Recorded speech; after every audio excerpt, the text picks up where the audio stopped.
Vous regardez New Info, bonsoir. Merci de nous rejoindre pour le plateau de l'invité au Togo.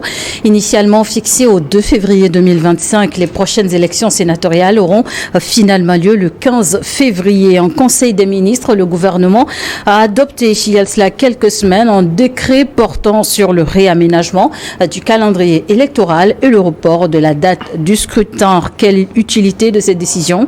On en parle avec mon invité. Je reçois aujourd'hui un expert en décentralisation et gouvernance, Pascal Edo Agouvé. Bonsoir et bienvenue. Bonsoir Charlotte, bonsoir nos chers téléspectateurs. 2024 qui s'achève, un réel plaisir de vous recevoir à nouveau. Bien, oui, merci beaucoup pour l'invitation. Je profite pour souhaiter une bonne année à nos compatriotes et souhaiter bon vent à l'équipe de New World TV, demander au Seigneur de vous accorder sa grâce infinie pour l'accomplissement merveilleux de votre mission dans l'intérêt de notre nation. Merci infiniment et à notre tour, nous vous souhaitons également tout le meilleur. 2025 qui sera donc marqué par une élection, l'élection sénatoriale. Nous allons donc en parler, en particulier donc du réaménagement du calendrier électoral et ses implications pour la décentralisation et la gouvernance locale. Justement, pouvez-vous nous rappeler brièvement le contexte de ces élections sénatoriales au Togo? Bien, vous savez que nous sommes dans un processus de transition, nous tendons vers un nouveau régime politique de notre pays, et cette nouvelle constitution qui a été promulguée le 6 mai 2023 a donné 12 mois pour mettre en place les institutions de la République, et donc ces élections s'inscrivent dans le cadre de la mise en place des institutions de la République, et vous n'êtes pas sans savoir que dans cette nouvelle constitution, notre Parlement est désormais composé de deux chambres, c'est-à-dire l'Assemblée nationale et le Sénat. Donc désormais, pour prendre des tests législatifs, pour pouvoir voter des lois, ça doit passer par ces deux chambres. Donc à cette étape-là, il est important d'organiser ces élections pour mettre en place le Sénat, afin que certaines décisions soient prises par le Parlement. Vous savez qu'aujourd'hui, on ne peut pas élire le président de la République sans la mise en place du Parlement. OK? Parce que le Parlement, il faut forcément le Sénat pour que le Parlement puisse fonctionner. Tout à fait. Les parlementaires sont constitués désormais des députés et des sénateurs. Et donc, c'est au Congrès du Parlement que certaines décisions seront prises désormais. Donc, il est important pour l'exécutif d'organiser ces élections sénatoriales afin de mettre en place le Sénat pour permettre au Parlement d'être mis en place pour pouvoir prendre un certain nombre de décisions devant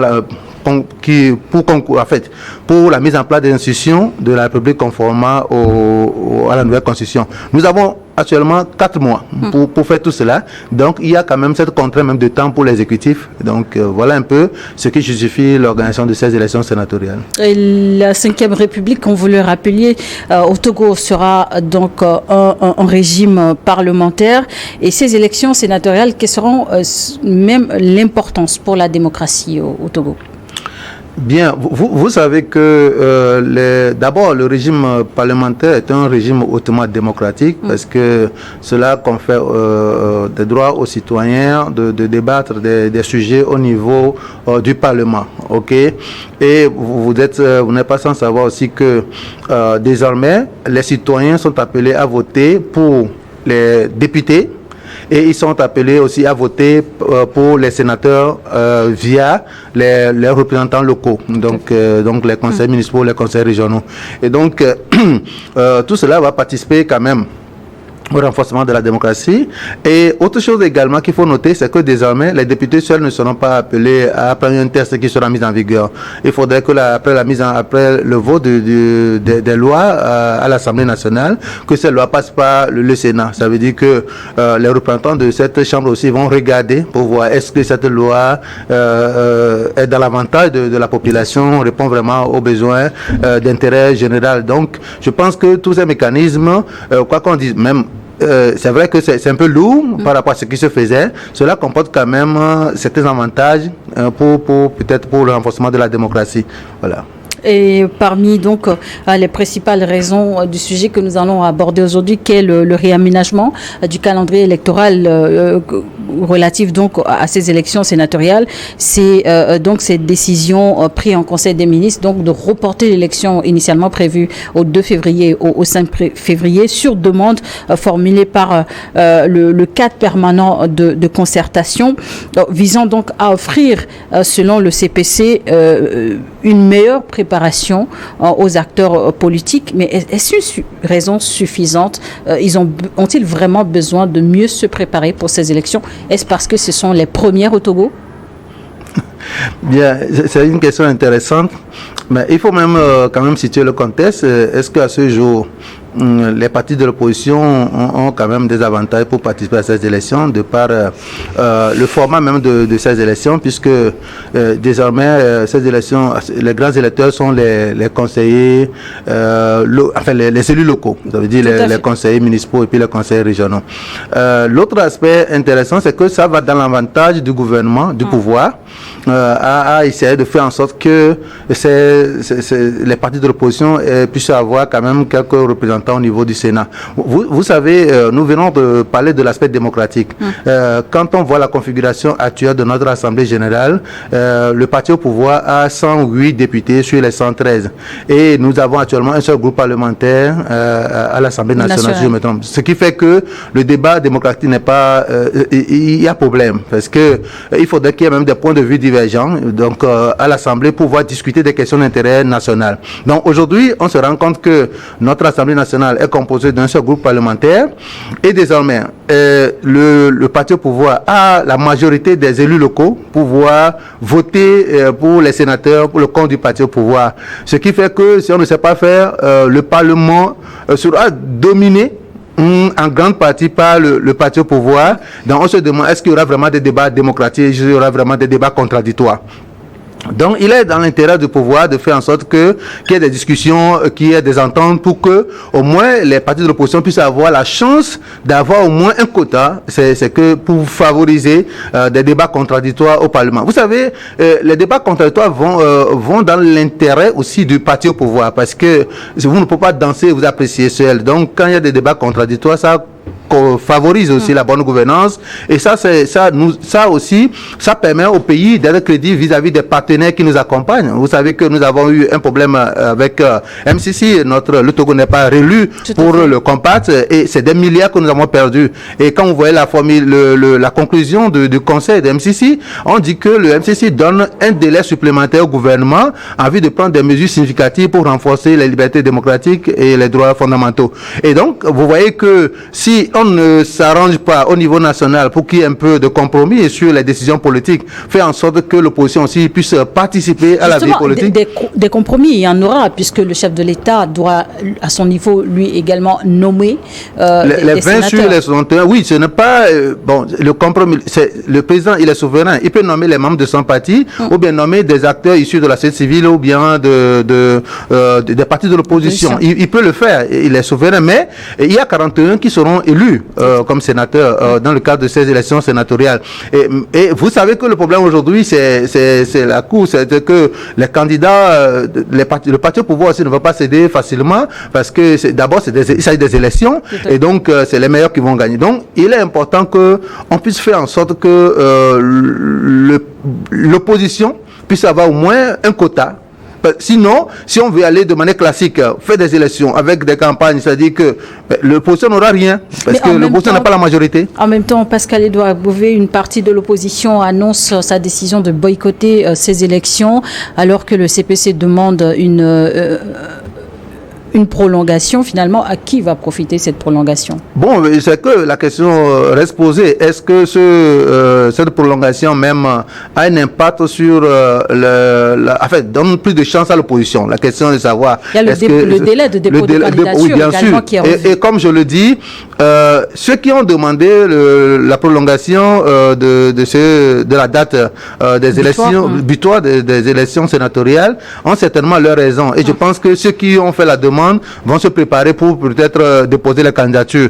Mais la question qui se pose, ce n'est pas seulement la candidature, mais est-ce qu'ils auront la chance d'être élus aux prochaines élections sénatoriales? C'est là où je me dis que, au-delà de cette prolongation, on doit toujours continuer des discussions de couloir, faire en sorte que le parti au pouvoir puisse céder au moins une partie de voix et des postes à l'opposition. C'est vrai qu'on parle des élections, mais dans notre contexte actuel, est-ce que l'opposition pourra gagner? Sinon, on risque d'avoir les mêmes résultats qu'on avait lors des dernières élections législatives. Le parti au pouvoir va tout racler. Et comme je le dis, la conséquence immédiate, c'est que il n'y aura pas assez de représentation de l'opposition, et puis les débats contradictoires, il y aura déficit de débats contradictoires à l'Assemblée. Alors qu'on a besoin de ces débats contradictoires pour améliorer la gouvernance, faire en sorte que les décisions politiques puissent vraiment prendre en compte les vraies aspirations des citoyens à la base. Donc, je pense quand même que le parti au pouvoir saura comment jouer le jeu, faire en sorte que l'opposition ait au moins une petite chance d'avoir un quota au Sénat. Très bientôt 6 ans que les élus locaux, notamment les maires, sont installés. À l'état actuel, pensez-vous, la décentralisation, est-ce qu'elle est vraiment en bonne marche?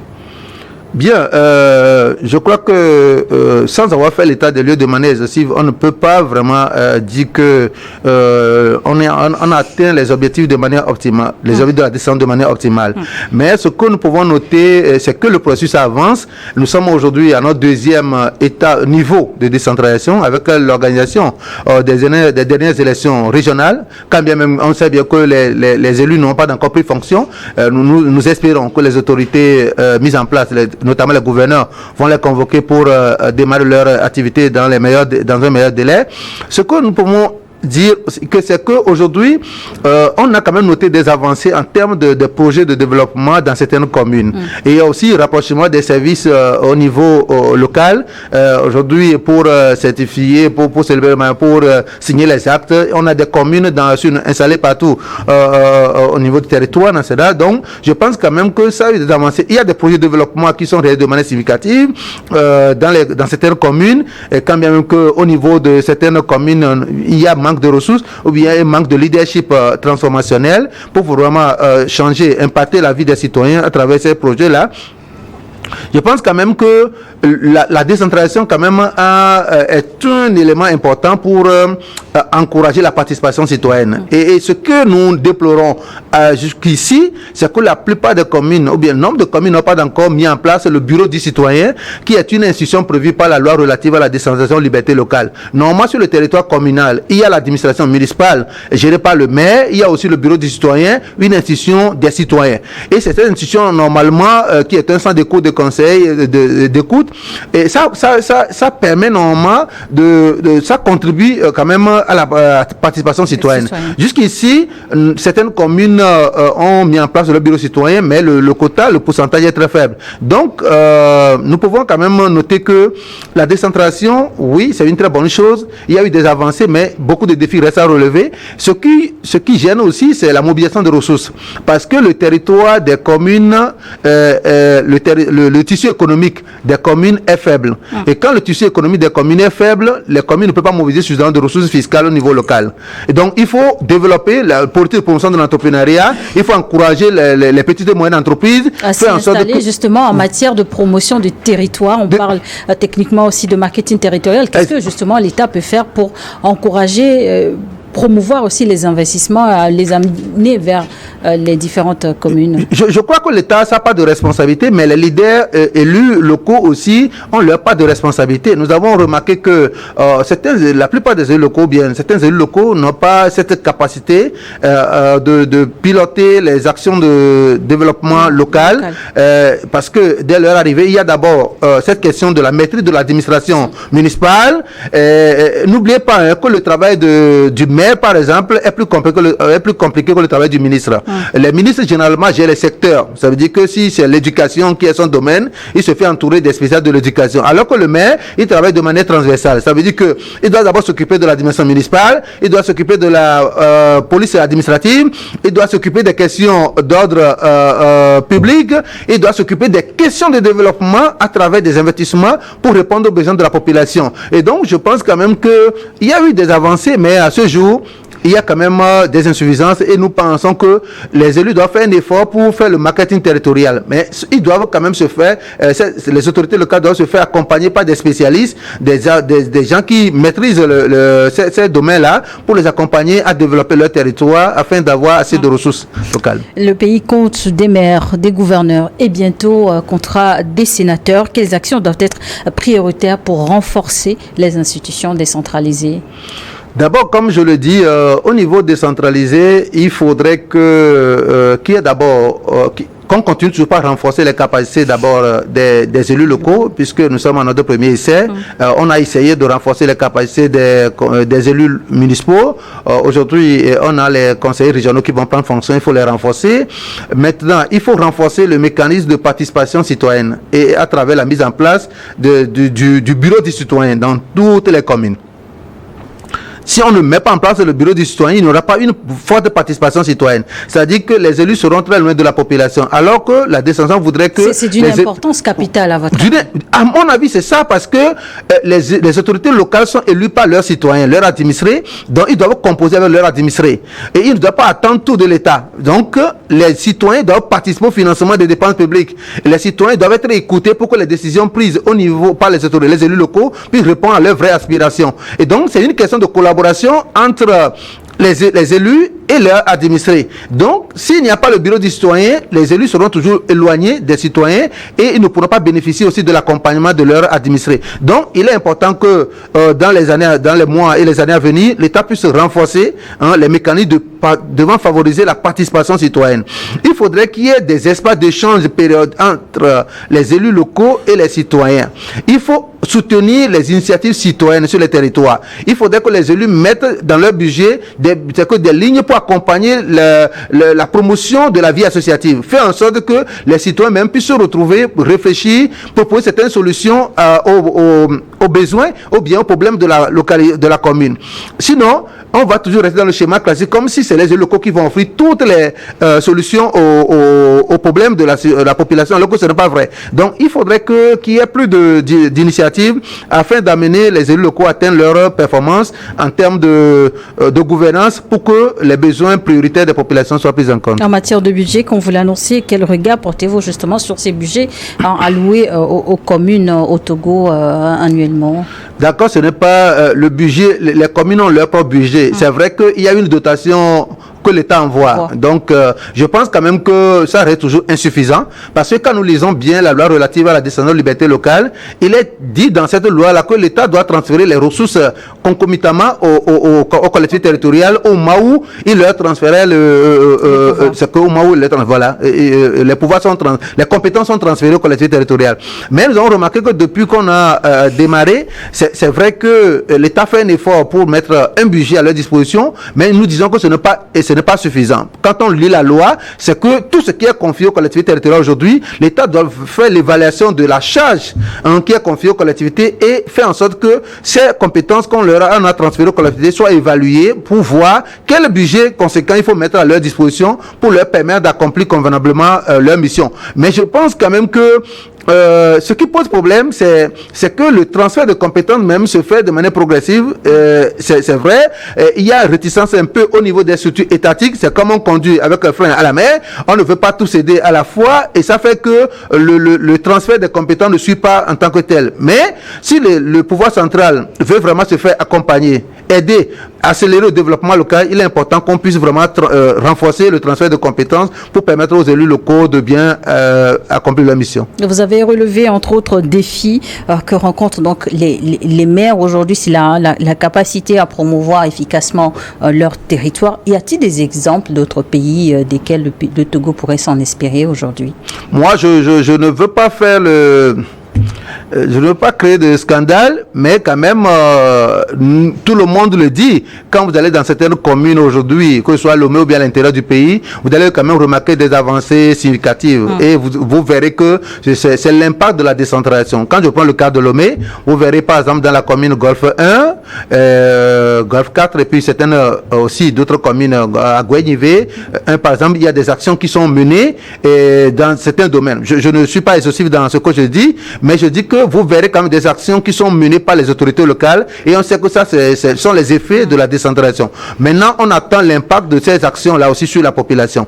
À l'intérieur du pays, quand vous allez par exemple dans Cloto 1, Palimé par exemple, vous allez voir ce qui se fait là-bas. La ville est vraiment, il y a eu quand même assez d'avancées dans la ville de Palimé et donc vous verrez que il y a quand même quelque chose qui se fait là-bas. Bon, je ne suis pas exhaustif dans ce que je dis, mais c'est pour dire que quelque part, on peut noter que des élus locaux ont une volonté, surtout à certains niveaux, on remarque une forte volonté de répondre vraiment aux aspirations des citoyens.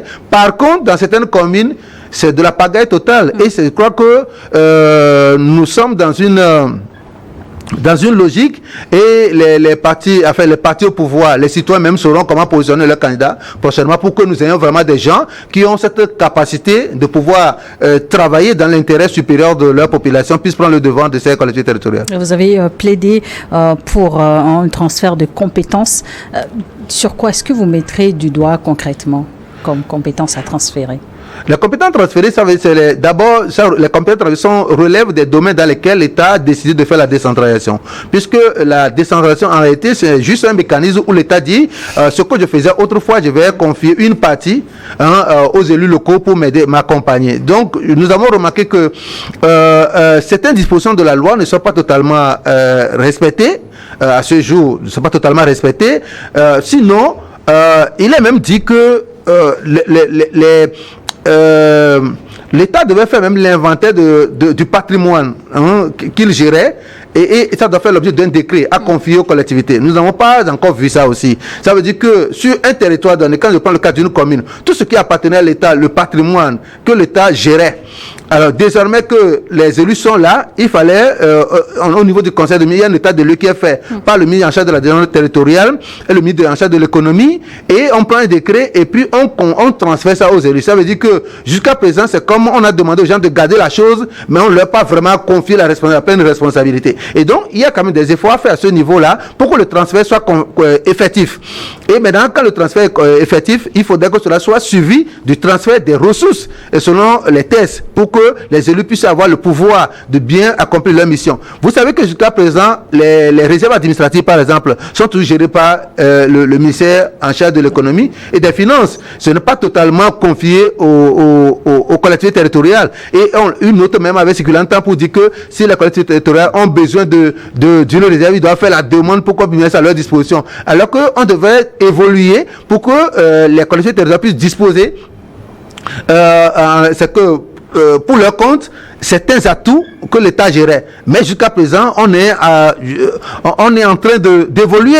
Mais je pense que si nous voulons aller plus vite et avoir plus de résultats... Les premières années. Bon, de toute façon, je crois que c'est une question de volonté. OK? Moi, je pense que nous verrons de faire 5 ans. S'il y a eu des avancées, si vraiment nous avons la volonté de travailler tous en symbiose de manière correcte, les choses peuvent aller plus vite. Parce que l'État aussi a ses raisons en gardant, par exemple, certaines choses. Parce qu'on a remarqué la pagaille que certains élus ont encaissé sur leur territoire. Et si l'État ne savait pas faire, alors l'État risque de leur confier des choses qui seront mal gérées. Donc l'État attend que les élus là s'affirment d'abord, montrent leur bonne volonté vraiment de bien accomplir leur mission pour pouvoir vraiment leur confier tout ce qu'ils méritent. Voilà. On va faire un peu de pédagogie avec vous, Pascal Edo Agbové, entre les ministres, les préfets, les gouverneurs, les sénateurs, les maires. Quelle est la bonne hiérarchie? Bien, d'accord. La question mérite d'être posée parce qu'il y a souvent confusion. Disons que nous sommes en phase de deux niveaux d'administration. Il y a l'administration centrale et l'administration locale. Ça veut dire, donc, au niveau central, nous avons d'abord en tête, à part le chef de l'État, je parle toujours du gouvernement de notre régime actuel, à part le chef de l'État qui est élu, qui est le premier responsable du pays, il y a son gouvernement. Son gouvernement qui est son équipe technique, qui est chargée de mettre en exécution son programme de société.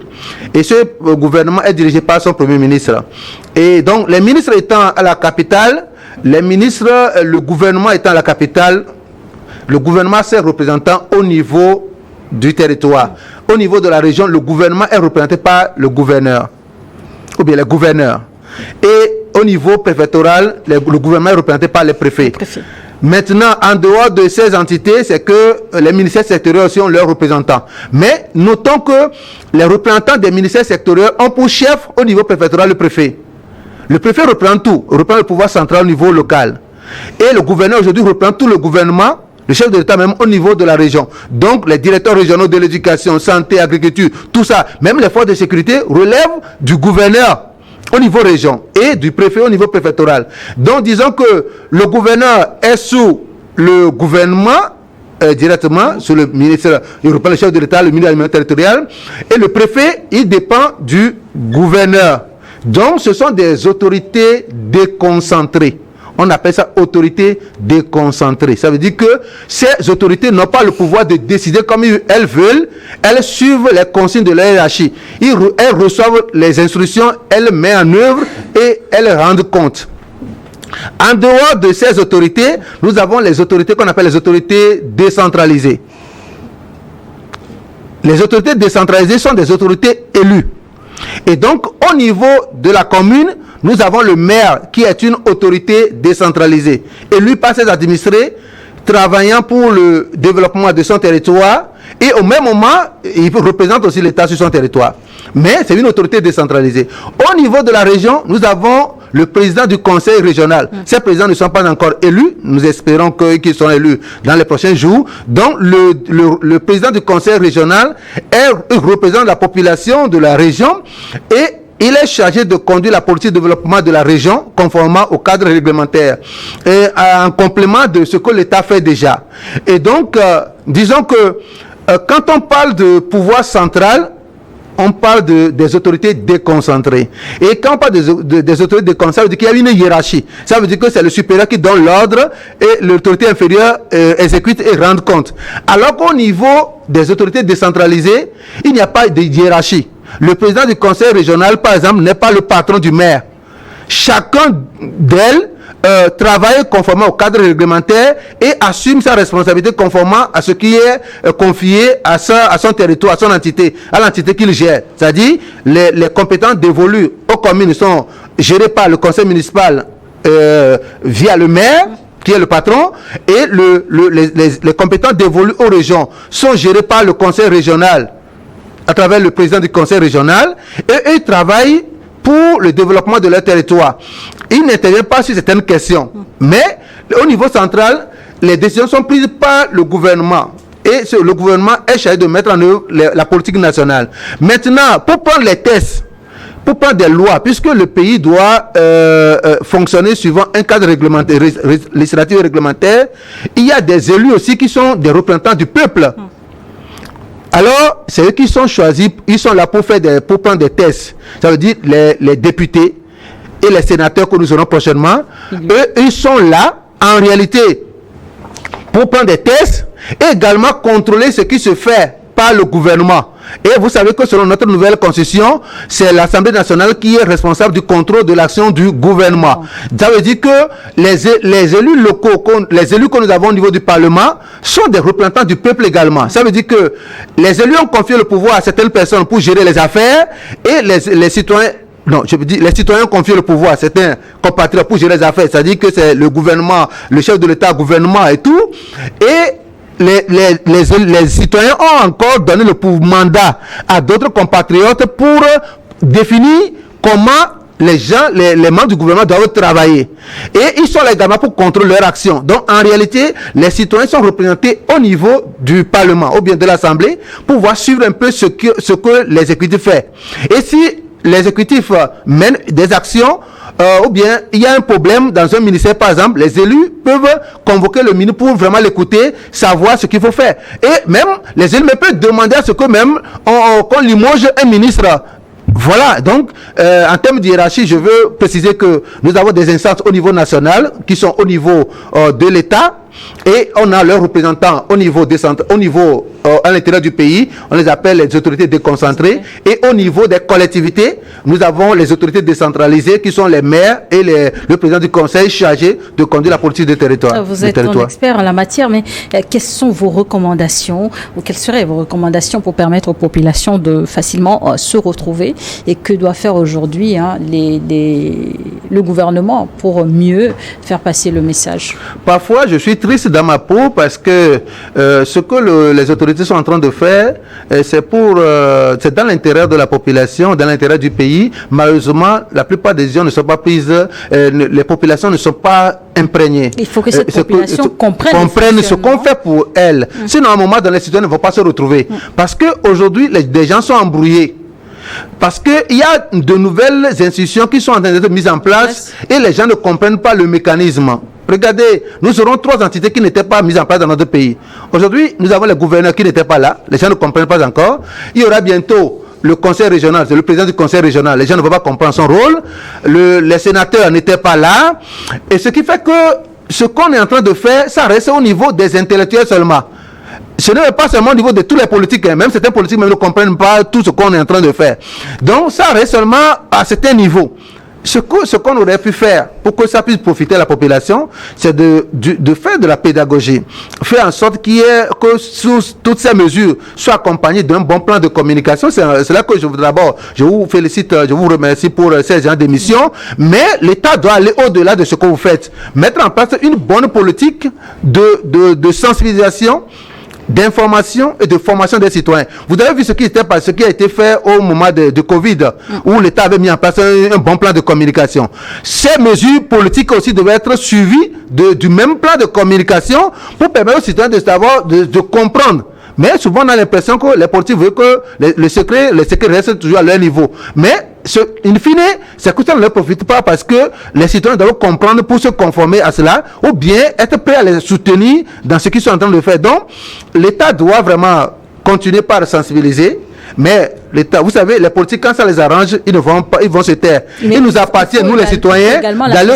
Pardon ? Également la sensibilisation au niveau des politiques pour éviter des conflits d'intérêts. Ah, absolument. Mais vous savez, chacun joue sa carte selon les centres d'intérêt, ses centres d'intérêt. Donc, moi, je voudrais que vous, les journalistes, vous puissiez continuer par mener vos actions.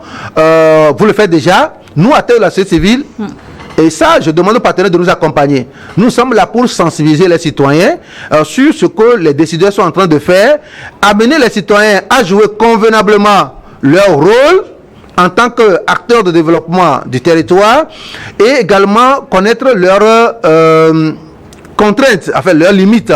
Parce que souvent, on est victime de son ignorance. On ne connaît pas les tests, on ne sait pas ce qu'on doit faire. Et ça fait que ça freine les choses. Donc, prochainement, nous tous nous sommes appelés à travailler ensemble pour vraiment donner l'information, sensibiliser les citoyens pour que ces mesures puissent être bénéfiques à l'ensemble des citoyens. Et je vais vous demander un autre message, celui que vous aimeriez transmettre aux électeurs togolais et aux décideurs politiques concernant l'importance donc de ces élections sénatoriales à venir et de la décentralisation. Et là, oui, c'est ça. Non, mais je n'ai pas grand-chose à dire puisque ces élections sénatoriales ne concernent pas l'ensemble des citoyens. On connaît déjà les électeurs et on attend juste la liste des candidatures. Et je sais que ce qui sera fait, ça va refléter ce que nous connaissons déjà parce que le parti au pouvoir, comme je le dis encore une fois, a déjà la majorité des électeurs lors de ces élections sénatoriales. Il ne faudrait pas que l'opposition soit surprise des résultats qui seront issus de ces élections pour crier qu'il y a faute. Non. Déjà, avant d'aller, vous savez que ceux qui vont voter, majoritairement, font partie du parti au pouvoir. Et j'invite aussi le parti au pouvoir à trouver un consensus et un compromis, comme ils l'ont fait lors de leur réunion du CPC, du cadre permanent de dialogue, je ne sais pas, c'est cadre permanent CPC, voilà.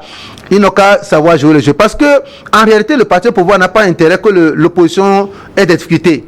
C'est vrai, quand l'opposition a des difficultés, ça vous permet de prendre le devant, mais quand on est seul sur un grand boulevard, on risque de dérailler. Donc, il faudrait que le parti au pouvoir arrive à négocier, enfin l'opposition arrive à négocier. Il faudrait que le parti au pouvoir accepte aussi que l'opposition participe à la vie politique à travers ses représentants au niveau de ces institutions et donc trouver des couloirs, de trouver des compromis pour permettre quand même aux partis de l'opposition d'avoir au moins quelques représentants au niveau du Parlement, au niveau du Sénat. Et vous faites bien de le rappeler, ces élections concernent essentiellement les conseillers municipaux et régionaux. Les conseillers régionaux, oui. Ceux qui seront les électeurs, seront les électeurs, ce sont les grands électeurs, ce n'est pas l'ensemble de la population. Voilà. Merci beaucoup pour ces rappels et ces explications, Pascal Edo à Bouvet. Je rappelle que vous êtes un expert en décentralisation et en gouvernance. Un dernier mot à ajouter?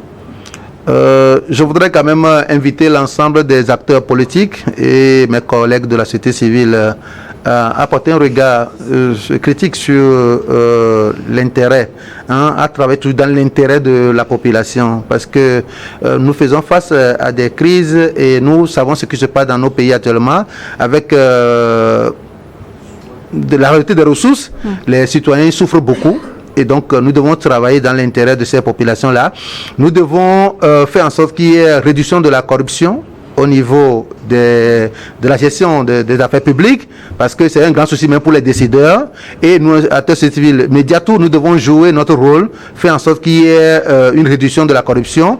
Et aussi, arriver, surtout les acteurs politiques, arriver à un moment donné des consensus sur des questions d'intérêt général, parce que les clivages politiques parfois freinent le développement du pays. Et surtout, j'invite le parti au pouvoir qui a le pouvoir, parce qu'aujourd'hui, en voyant sa représentation au Parlement, c'est le parti au pouvoir qui peut tendre la main et c'est que trouver des compromis avec les autres acteurs pour qu'ensemble, nous puissions participer à la vie politique, économique de notre pays, de manière à ce que les besoins des populations soient vraiment résolus. Merci d'avoir accepté notre invitation et merci à vous également de nous avoir suivis dans l'invité du jour.